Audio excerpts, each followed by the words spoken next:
The recklessness that this moment invites is making visible what has been invisible or under-acknowledged for a long time. They are hell-bent, literally hell-bent, on returning themselves to absolute power and crushing these advances. Across history, when women and feminist-led fronts are out in front of a pro-democracy coalition, we win. Coming up on Laura Flanders and Friends, the place where the people who say it can't be done take a back seat to the people who are doing it. Welcome.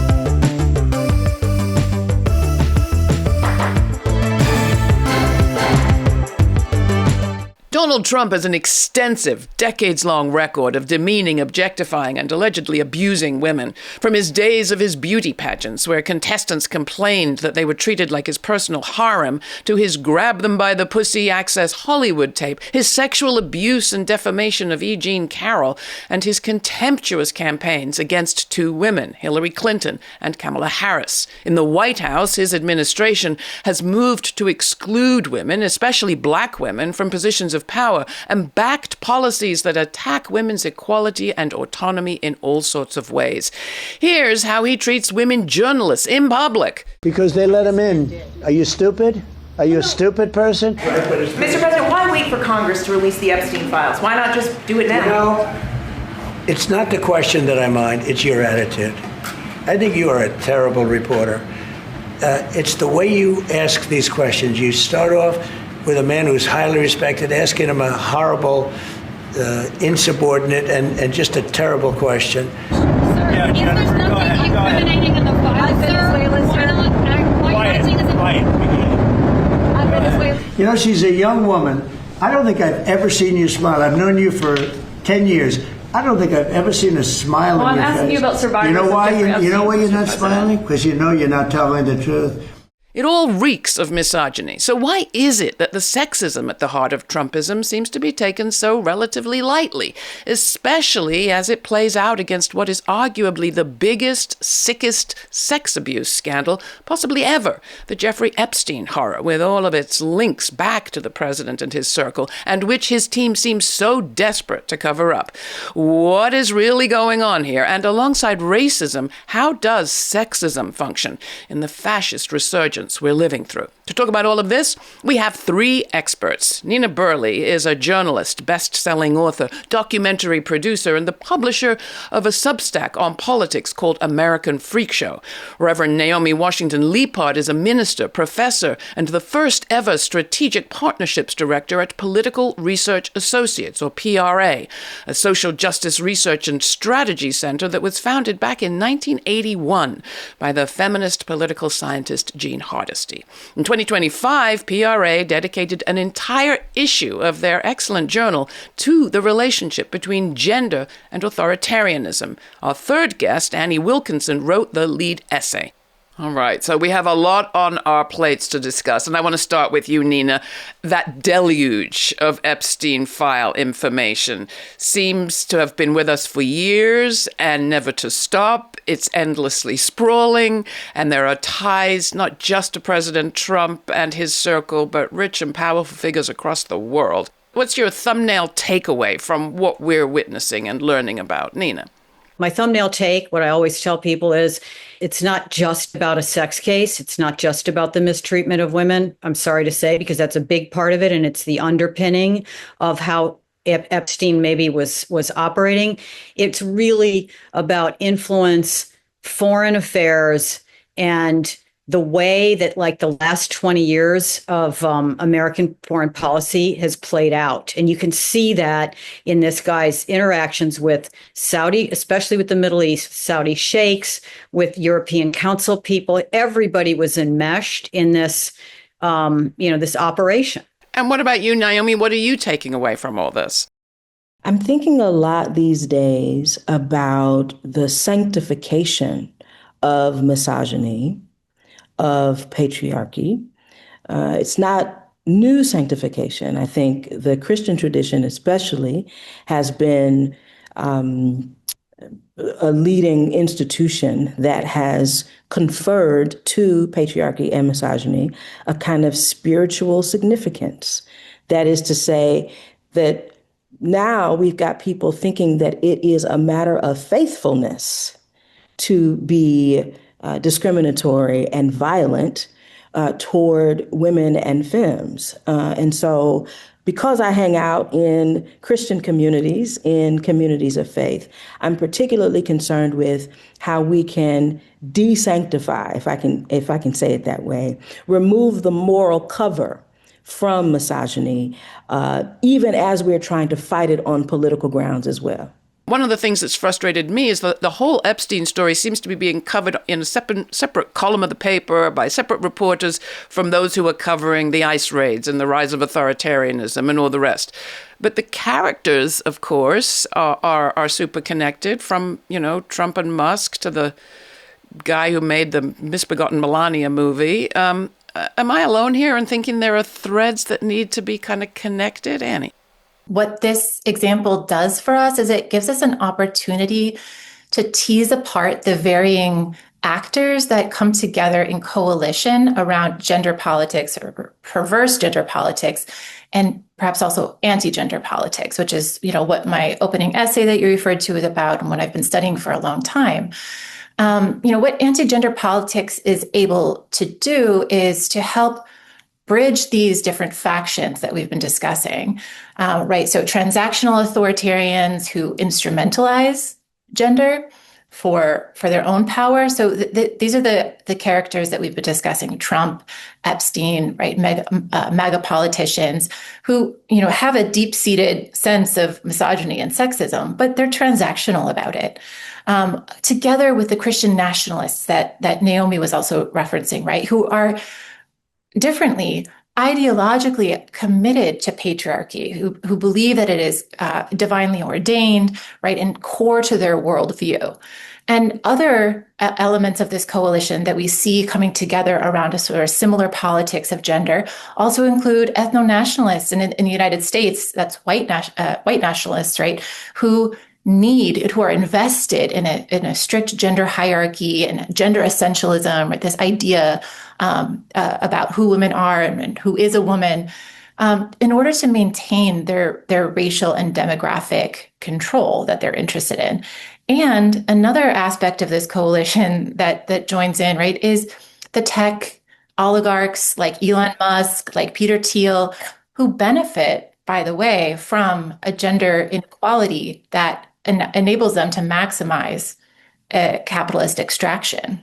Is this sort of the same old culture war that we've seen before, or would you say we're in new territory, Nina?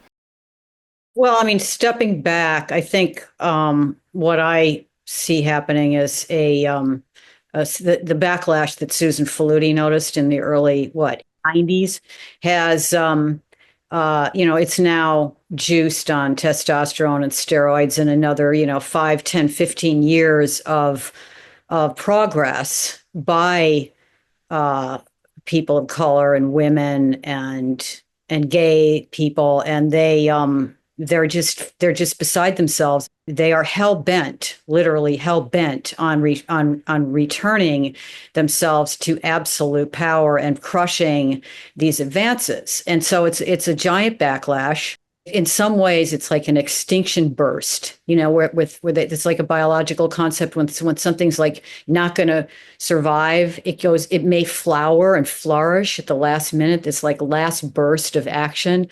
Or if you guys remember the movie Carrie, where at the very end, the corpse hand comes up. That's what I've always thought, that, that image when Trump got elected in 2016, that's what I thought was going on. The last gasp of these horrible white monster men. The people that have borne the worst brunt of the federal government layoffs were Black women. You've got immigrant women being targeted and intimidated. You've got a particular desire, it seems to me, to kind of humiliate women in the military. And most recently, this bizarre posting by the White House of an altered picture of the very dignified and elegant Nikema Levy Armstrong, a protester in Minnesota, to suggest that she was, instead of standing strong and proud with a constituency behind her, actually crying and with darker skin. Backlash seems too weak a word for it in a way. What do you think is really the agenda here, Naomi? The most sort of unprotected woman in the United States through our history has been Black women, right? And so Black women have had the testimony.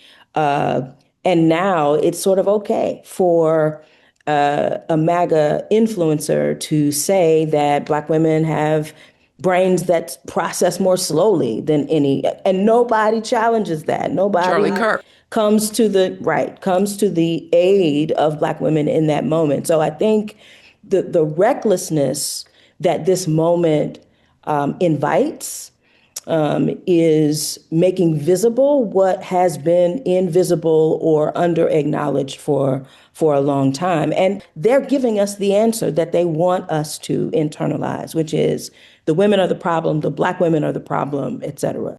You've talked a little bit about sort of Christian nationalism, white supremacy inside some Christian churches. What about the Black church? What about sort of the role of religion generally in this, Naomi? Christianity in general does have patriarchy embedded. Has a patriarchy problem? Absolutely, absolutely. So readings of the Christian scriptures are necessarily dipped in patriarchy. And I think the same thing is true for majority, minority Christian congregations, Latinx congregations, Black congregations, right? There's patriarchy there as well. And so one of the things I'm grappling with faith communities right now who are waking up to this authoritarian problem is you got to root out the manifestations of authoritarianism in your own congregation, within these four walls, before you're ready to really make an argument outside of these walls with integrity. So churches are having to play that inside-outside game, right? What can we do inside to confess the ways in which we have participated in and promoted this very evil inside our own four walls? And then what is our responsibility, given that our tradition has, again, sanctified much of this, to be a public witness to counter the Christian nationalist narrative? Nina, you've also written about why some of this stuff works, specifically on some of the women that kind of go along, and Melania is just one of them. Why does this stuff resonate, even with some women? Lots of them. White women have voted majority for this guy twice. They love to talk about how feminist or progressive women are miserable. They hate motherhood. They hate children. And yet they are actually massively beneficiaries of the second wave of feminism. I mean, at one level, what resonates is it's transactional. I mean, the minute, the Melania thing is a transactional, everything that Trump is, and Trumpism is transactional. They're all making money. If you're not cheating on your taxes when you can get away with it, you are a chump leaving money on the table. And that's the mentality that goes with it. These women have attached themselves to. Now, is it good for them? Are they, is this going to be a long-term win? I mean, one of the things that's so fascinating is the Mar-a-Lago face, the Betty Boop femininity thing. I have got to turn to what do we do about all this, because I'm just feeling buried in what a big mountain we have to climb. But Annie, coming back to you for a second, you also write powerfully, as do others with PRA, about why authoritarians fear feminism and women's organizing and femmes. Well, research shows that across history, when women and feminist-led fronts are out in front of a pro-democracy coalition, we win. And, the Trump regime and authoritarians around the world, they know that. And so we often see when authoritarians begin to take power, often as they have in this particular wave of autocracy through elections and through the democratic process itself, we often see that women's rights and LGBTQ rights are some of the first to go. And that is certainly what we're seeing in the United States, with waves of attacks at the legislative level against trans rights, with the fall of Roe v. Wade, which is a much longer term strategy. So we're seeing this pattern unfold in the United States. And what we also see is that authoritarians often attack feminist movements because they are fully aware of the immense power that they have. And we see this pattern over and over again. So to turn this into sort of a positive, we have models to look at. So I look a lot to the experience of feminist movements in Poland, in Argentina, in Mexico, across Latin America, where I've done a lot of my own research.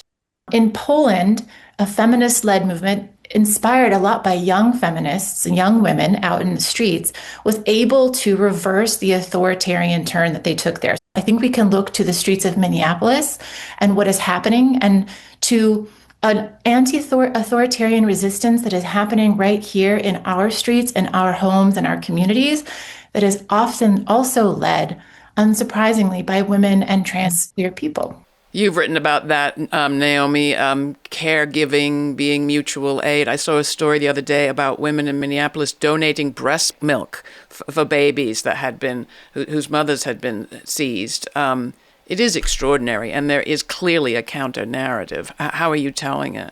Care, first of all, is, I think, a political act. The idea that we belong to each other, right? Which is often seeded by the women and femmes in any community, right? And so that's another reason that women and femmes are dangerous, because we tend to, and are throughout history, have been able to embody and practice care in ways that subvert the political establishment.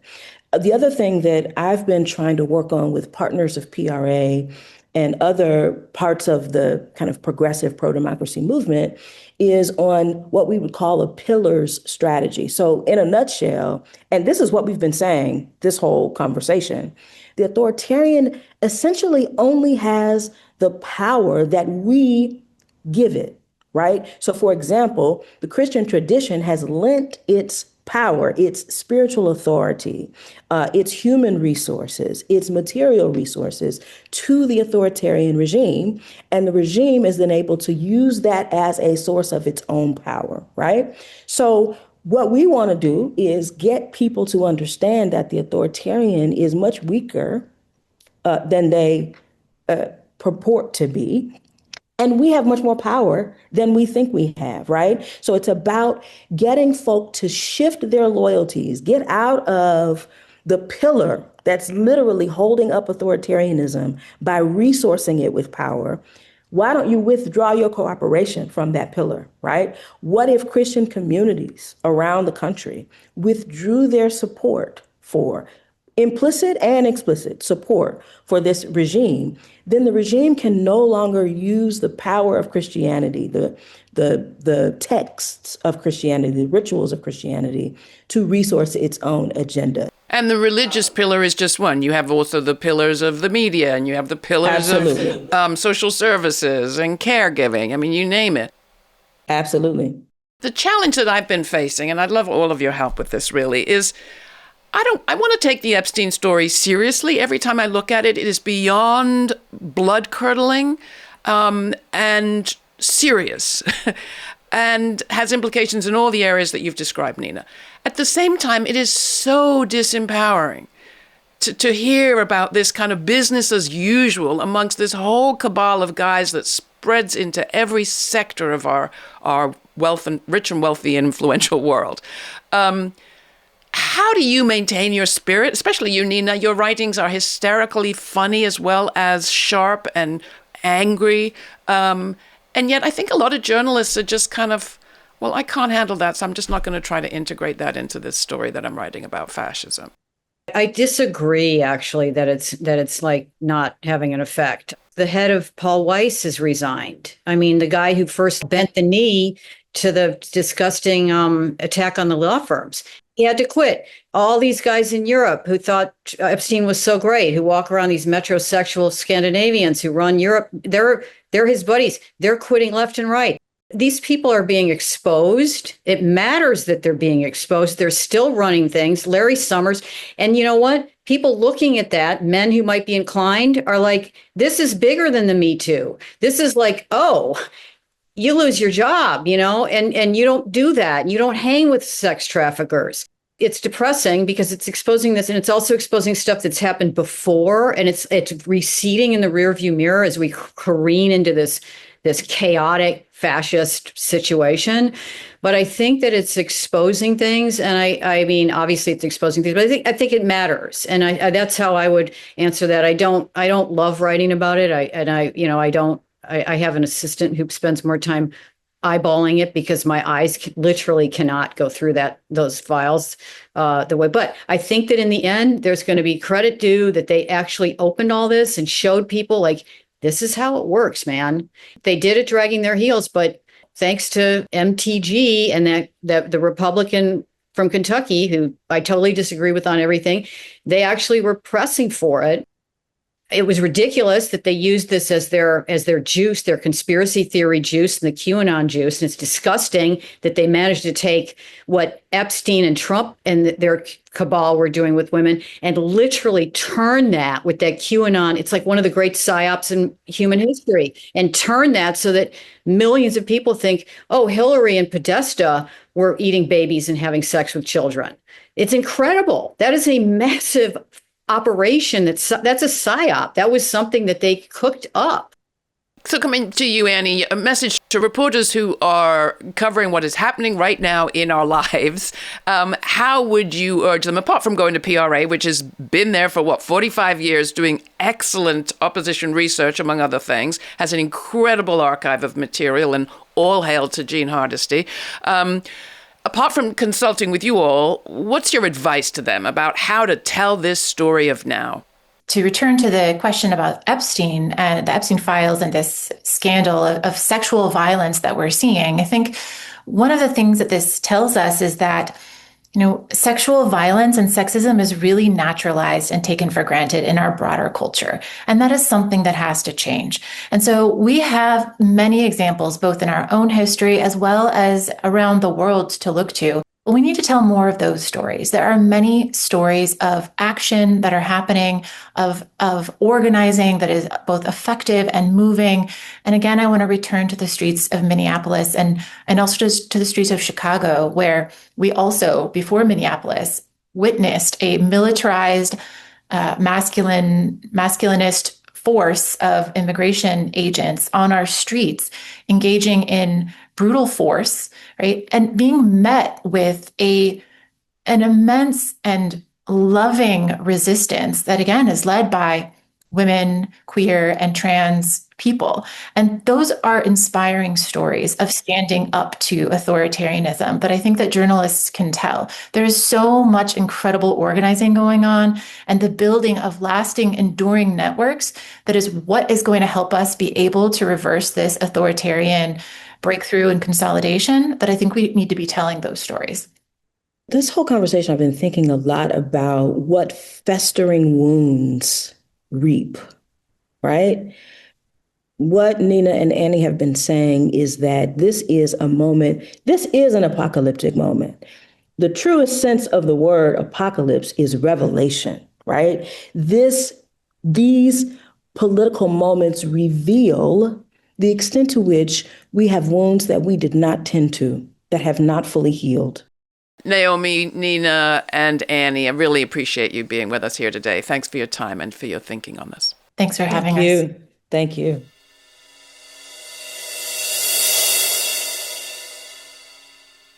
There's a reason we talk more about power on this program than individual people. Take Jeffrey Epstein. The man is dead, but the power problem lives on. The files not only revealed a whole lot of individual predators, but also an entire ecosystem of money and power and abuse and protection by bankers and billionaires and politicians and protectors, many of whom continue to wield enormous power at the very height of our society today. Put that creepy picture next to another, one of a sprawling network of secretive detention centers and camps where tens of thousands of people, including women and girls, are hidden away in far-off places and moved from camp to camp and state to state and cage to cage without documents or phones or anyone to hear their calls. We do not come to this moment uninformed. We know about women abused in detention. We know about children disappeared for years. We know about trans people supposedly put in solitary for their own protection, but abused. And we know that misogynists don't come wearing clan hoods or slave patrol badges, but look like anyone raised in our sexist hierarchical society who believes they can get away with being cruel. So if Congress fails to prosecute the powerful and tear down this system today, they are not only failing to prevent the next Jeffrey Epstein from coming around, they are using federal policy to build and maintain his trafficking machine. You can find my full uncut conversation with today's guests through subscribing to our free podcast, or my Substack, or our newsletter. All the information's at the website. We have some changes coming. You'll want to be in touch and stay up to date with us. Till the next time, stay kind, stay curious. For Laura Flanders and friends, I'm Laura. Thanks for joining me. For more on this episode and other forward-thinking content, subscribe to our free newsletter for updates, my commentaries, and our full uncut conversations. We also have a podcast. It's all at lauraflanders.org.